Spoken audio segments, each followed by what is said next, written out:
Daylight, my MVVs, welcome. The pressure and desperation in the palace knows no bound. Right now, as Ebony is at the end, like the ceiling of desperation. Ebony is in a place where nobody can understand. Ebony is in that place where she is needing help from everyone and anyone right now. Is it Paropo? Is it Kabiesi's sisters? Is it everywhere? She is running from left, right, and center, kitty, kata, kata, kitty, just to get help. Somebody speak to the Ooni of Ife. You know something?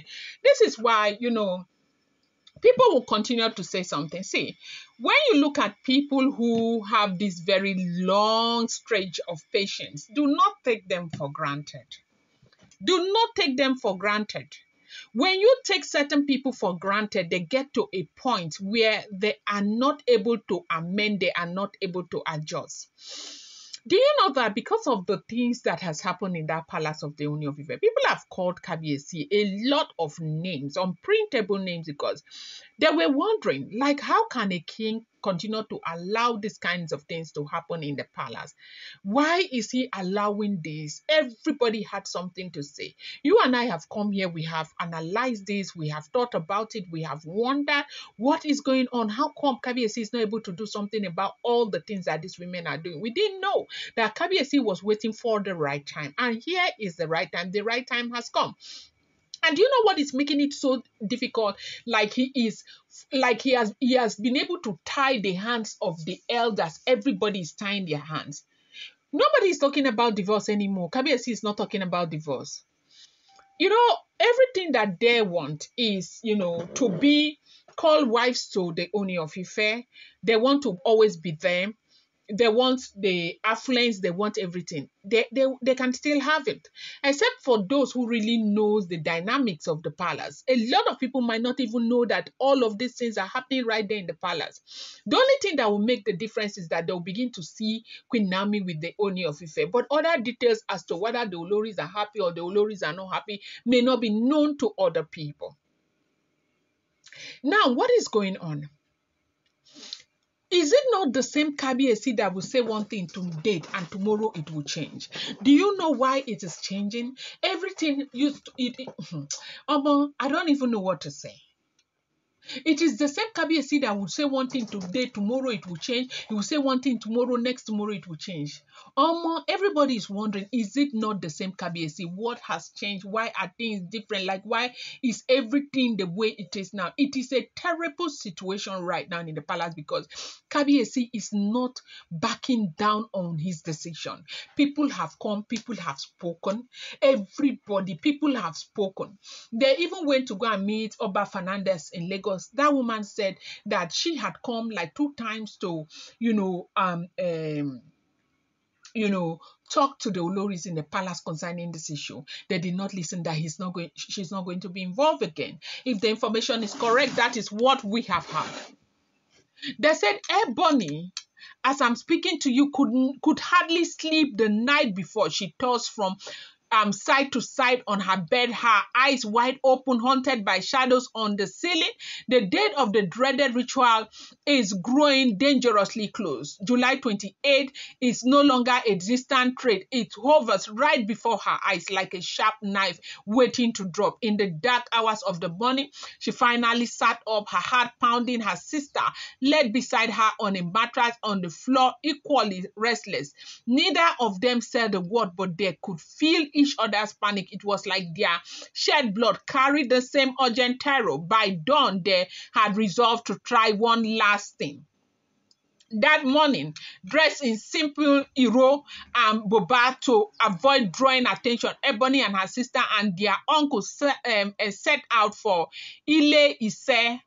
Okay, I know some of you know Ile-Ise. Their plan was to see one of the prominent chiefs there, a man whose influence in the region could possibly halt or at least delay the council's decisions to strip Ebony of her immunity. They hoped that if anyone could speak directly to the elders or even the Ooni of Ife himself and plead Ebony's case, it would be this chief. The journey to Ile-Ife was filled with heavy silence as the car bounced, along the dusty road. Ebony stared out of the the window, her mind racing back to the event that led them here. She remembered how she had once been so adored in the palace, how others Oloris admired her confidence and her cunning. Now that same cunning is being used as evidence against her. Everyone had grown weary of her influence, whispering that she, was manipulative, that she had orchestrated things in ways that always protected her own family while placing others in, grave danger. When they arrived at the chief's compound, they were immediately struck by how tense the atmosphere felt. Guard at the gate barely greeted them, and inside the chief's household was buzzing with quiet but suspicious activity. Still, Ebony clung to hope as they were led into a waiting area. She whispered desperately to her sister, "Just let me do the talking. He has always respected our family. If there's anyone who can still help me, it will be him." But the chief did not receive them with warmth. When he finally emerged from his inner chamber to meet with them, his face was thin, eyes cold with something like disgust. Ebony rose quickly, greeting him with exaggerated humility, nearly dropping to, her knees. Her uncle tried to speak first, offering pleasantries, but Chief turned, them down. "I know why you people are here," he said sharply, his voice echoing slightly in the large room. "I have been warned." Ebony's breath caught in her throat. Her uncle stammered, trying to calm the situation, but the chief, pointed a long finger at Ebony. "You think we don't know who you are? You think we don't know, or we don't hear what people say about you? You want to draw my father." They said it was the chief's son who just intercepted the whole discussion. "You want to draw my father into calamity like you did with other chiefs, right? You want to draw him into calamity like you did with other chiefs. If we had not intervened, my father would have been in the dust right now. My father would have been drawn into a very big problem right now just because of your greed. What has Queen Naomi ever done to you? Why do you continue to run? Why do you continue to attack? Why do you continue to do these things to Queen Naomi? What is it that Queen Naomi has done to you? I want to know what Queen Naomi has done to you that made you to put yourself through this kind of situation and put Queen Naomi through this problem. Why? Why?" They said the chief slammed Ebony and slammed the family.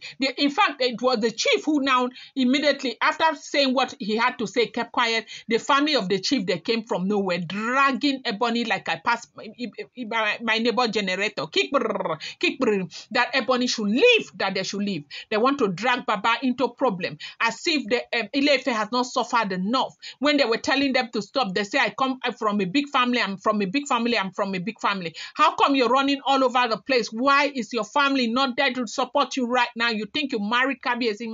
Kabiyesi married you. You did not marry Kabiyesi. You have no right to have continued in this trajectory. And because you continued here, whatever you see right now, you take it.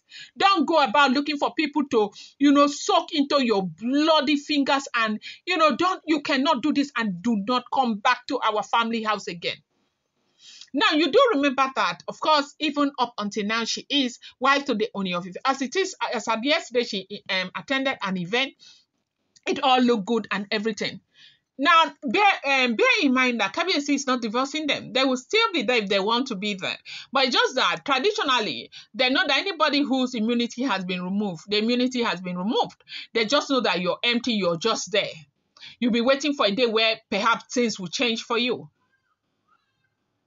But right now, they said the situation has been so terrible and really, really tense. That, in fact, they drove Ebony, like they drove them out of that compound, that they don't want anything to do with them, and they should never, ever return back to that family compound again. I'm going to bring you more update. Do not forget that these are all alleged, rumored, unverified information making the rounds on social media and should not be seen as fact.